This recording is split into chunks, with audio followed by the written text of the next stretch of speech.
Welcome to the Gaming Stadium's first ever online Strive event, hosting not just Vancouver, but the whole of NA. I'm Benoit. I'm Gamble. I'm hanging out.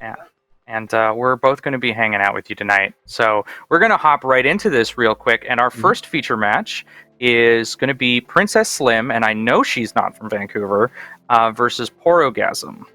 Who is from Vancouver. Or, well, not Vancouver, but he's up north. Yeah. So let's see if POROGASM can defend BC. Princess, I know she's got an extensive history with Street Fighter.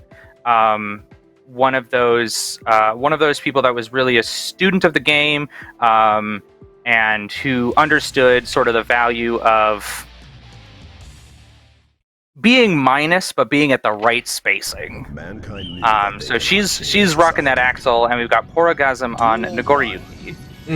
He's put in a good bit of time into the character. He's still very, very new to fighting games in general, coming from more of a Smash background, so playing against Axel is going to be one hell of a pain for him. Yeah, so, I mean, when the round started, it looked like he had a great mindfulness of staying outside the range that Axel wants, but at this point, this appears to be just bullying. Nagoriyuki, the unfortunate owner of a very tall hurt box while standing, and not a lot of fast approach options. This matchup was one that I got pretty familiar with during the beta, and Axel really has the opportunity to bully Nagoriyuki from the full screen. His 5P is quite good at checking things. That was a good reaction on the command throw. If Nagoriyuki hadn't have jumped, he would have got grabbed there. Yeah, so see, like, that's 5P. It services as an anti-air, it services as a space control tool, and it's, as far as Axel's, like, huge normals go, it's pretty non-committal. Right. It's such a pain. You can see it. He's going to get blown up for that. Did not go for faultless defense. Could have lasted a little bit longer. Princess Slim showing absolute domination of this matchup early on. No question about it. Honestly, if POROGASM is coming from a Smash background, faultless defense is an esoteric mechanic that they may not even understand correctly.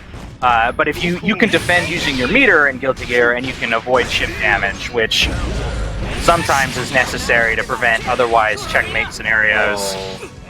Good dash out of the corner too. Gives up a little bit of damage for that stage control, and this.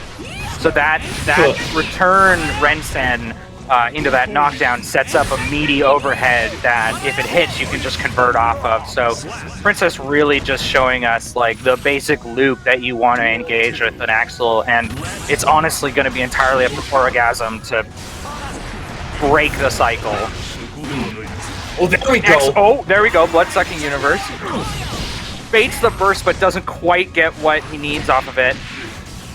Pretty fearless approach early on there from POROGASM, but he immediately backed off, and it's going to start costing him, as there's a full screen to back up for Princess Slim. Yeah. Did such a good job of getting Princess to the corner, and then, unfortunately, great bait. A lot of Axel stuff, a lot of stuff in this game in general is burst safe. You have this great defensive tool in burst, which you can use while you're being hit, while you're blocking at any time. And you can use it to push the enemy away, but there's so many moves that just the character that you're trying to hit is so far away from the move itself that you burst and nothing happens. And Princess with excellent presence of mind. I think what we really saw there.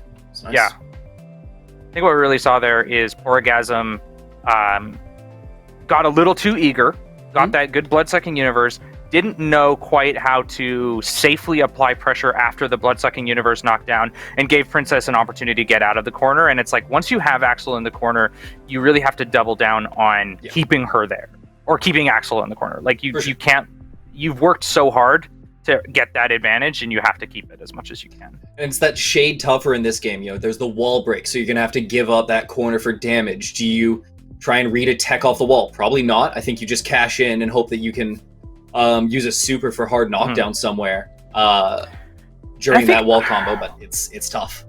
I think Nagoriyuki benefits from having the positive meter bonus. You get the opportunity to turn a lot of your approach options safe, or you get the opportunity to sort of like cover an approach with your sort of clone fireball, or so breaking the wall there wouldn't have been the worst thing in the world. Oh, for sure. But definitely, this is a very explosive game, and you need to know what to do when you've knocked somebody down.